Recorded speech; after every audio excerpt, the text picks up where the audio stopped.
Hello friends, welcome back to the YouTube channel. तो चलिए देखते हैं कि मार्केट ने आज कैसा मूव दिया, हमारी रनिंग ट्रेड का क्या हाल हुआ और उसके बाद कल के लिए हम कौन सी ट्रेड प्लान कर सकते हैं। तो जैसा कि आप लोग देख सकते हैं कि मार्केट ने आज काफी बड़ा गैप डाउन दिया था। गैप डाउन देने के बाद में पहली 15 मिनट की कैंडल की जो रेंज रही थी, पूरा दिन मार्केट उसी रेंज में रहा था। हमारी इसी के साथ में गैप डाउन के होने के साथ में ही यहाँ पे एग्जैक्ट हमारे टारगेट्स को भी क्रॉस कर चुका है और ये ट्रेड कहीं ना कहीं आपको 1:11 तो दिखा रहा है। मैं तो मान लेता हूँ भाई, आपने पूरा दिन भी बुक नहीं किया, रात को अपने आप ही अपने बुक होने दिया तो भी 1:10 के पास में आपकी ट्रेड बुक हो चुकी होगी। तो ये तो रही थी हमारी करंट ट्रेड जो रनिंग थी, वो आखिरकार अपने टारगेट पे हिट हो गई है, वो सक्सेसफुल रही। अब उसके बाद में देखते हैं कि कल कैसा मूव दे सकता है। और जो नीचे की ब्लू लाइन है वो ज्यादा नहीं, आपकी पिछली बार जहां से बॉटम बनाया था वही है, उसी के साथ में जो क्लोजिंग हुई थी वही है, प्लस में आपका फिबो का 6.618 का रिट्रेसमेंट है, जो इस छोटे से बड़े मूव के लिए आप देख सकते हो। तो अब चलिए क्लोजर टाइम पीरियड में देखते हैं कि कल के लिए क्या लेवल रह सकता है। अब मार्केट ने आप देखोगे तो इतना ज्यादा बियरिश डाटा होने के बाद भी पूरे वीक में उतना ज्यादा फ्री फॉल नहीं दिखाया जितना वो दिखाना चाहिए था उस डाटा के अकॉर्डिंगली। तो कहीं ना कहीं अभी भी बियरिशनेस मार्केट में बनी हुई है। साथ में यूएस फेड की न्यूज आई थी रेट कट की, यस रेट कट की न्यूज आई थी, पॉजिटिव होनी चाहिए थी, मगर उसी के साथ उन्होंने कमेंट भी ये कर दिया था कि अब वो आने वाले टाइम में कई दिनों तक रेट कट नहीं करने वाले हैं। तो पॉजिटिव न्यूज तो थी, लेकिन फ्यूचर ज्यादा पॉजिटिव नहीं बनाते हुए उस कमेंट ने काफी ज्यादा बेयरिशनेस दे दिया मार्केट को। इसी के साथ में ही अभी भी बेयरिश सेंटिमेंट बना हुआ है। तो अगर कल कहीं पे भी इस ब्लू लाइन के नीचे जाता है तो एक हमें बहुत अच्छी पुट की ट्रेड देखने को मिलेगी। अब गैप डाउन ओपन हुए या फिर ऊपर जाने के बाद नीचे आए, ब्रेक डाउन करके वापस जाए, आई होप आप लोगों को अब तक वो ट्रेडिंग पैटर्न समझ में आ गया होगा कि ब्रेक डाउन करे, वापस आके रिटेस्ट करे और फिर जब दोबारा नीचे जाए तब हम यहाँ पे एंट्री लेंगे। काइंड ऑफ लगा लो इस लेवल के आसपास में आपको मिलेगा और यहाँ पे आपका स्टॉप लॉस रहेगा। टारगेट इसका बहुत बड़ा होने वाला है। अगर बियरिशनेस इसके अंदर में कंटिन्यू होती है तो कहीं ना कहीं पहला टारगेट ही हमारा हो जाएगा 23,200, जो कि बहुत दूर है।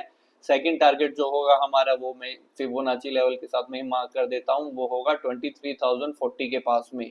आई नो आप लोगों को सुन के अभी लग रहा होगा कि भाई 800-900 पॉइंट की कैसे ट्रेड मिल रही है, ये सब वगैरह। लेकिन आपको ये समझना पड़ेगा, मार्केट सेंटीमेंट, मार्केट ट्रेंड सब कुछ बेरिशनेस की साइड में है। आप ये एक्सपेक्ट मत कीजिए कि अभी गिर चुका है और कितना गिरेगा, क्योंकि जब गिरने लग रहा होता है तब उसका कितना भी नीचे चला जाए उसको सपोर्ट नहीं मिलता है, वो बहुत स्पीड से नीचे जाएगा। तो अभी काइंड ऑफ उसी लेवल के पास में है, जैसे ही ब्लू लाइन के नीचे क्रॉस करने लगेगा हम बियरिश ट्रेड के लिए देखेंगे।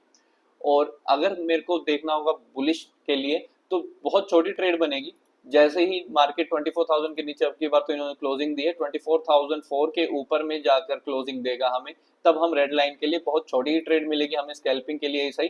तो काइंड ऑफ हमारा स्टॉप लॉस भी ऐसा ही रहेगा। टारगेट वन हमारी रेड लाइन है 1:2.6, तो स्कैल्पिंग ही होगा, और 1:2 की यहाँ तक की इस ब्लू लाइन तक का हमारा टारगेट रहेगा।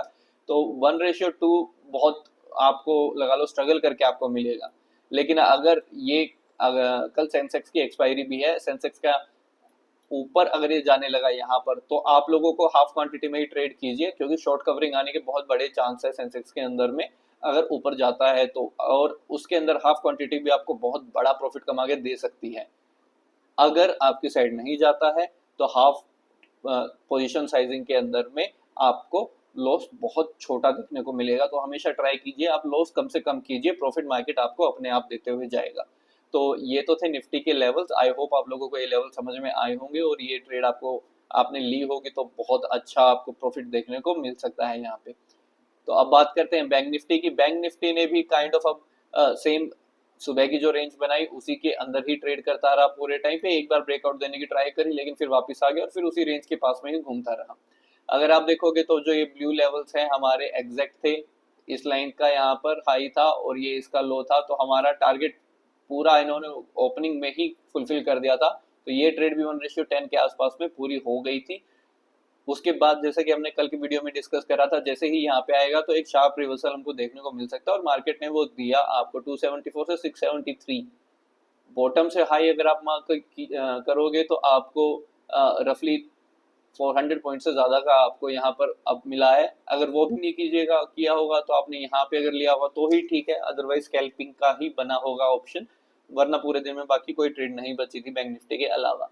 अब देखिए यहाँ पर दो सिनेरियो बन सकते हैं। पहला, जैसे ही मार्केट इस ब्लू लाइन के ऊपर में क्रॉस करेगा और वहां क्लोजिंग देगा, तब हम लेवल 1 इस रेड लाइन के पास तक का टारगेट लेकर देख सकते हैं। अगर शॉर्ट कवरिंग आती है तो बैंक निफ्टी भी उसमें जरूर पार्टिसिपेट करेगा, और आपको हाँ वैसे हाफ क्वांटिटी में ही ट्रेड कीजिएगा अपसाइड में 1.64 का आपको रफली यहाँ पे रिस्क रिवॉर्ड मिल जाएगा। लेकिन ये तभी होगा जब यहाँ पे सस्टेन करने के बाद इसको ब्रेकआउट दे, और ब्रेकआउट में आई होप आप लोगों को समझ में आ गया होगा कि मैं कैसे ट्रेड लेता हूँ। गया, रीटेस्ट किया, फिर दोबारा जब ब्रेकआउट करेगा तब लेंगे, और इस स्विंग के नीचे अपना स्टॉप लॉस होगा।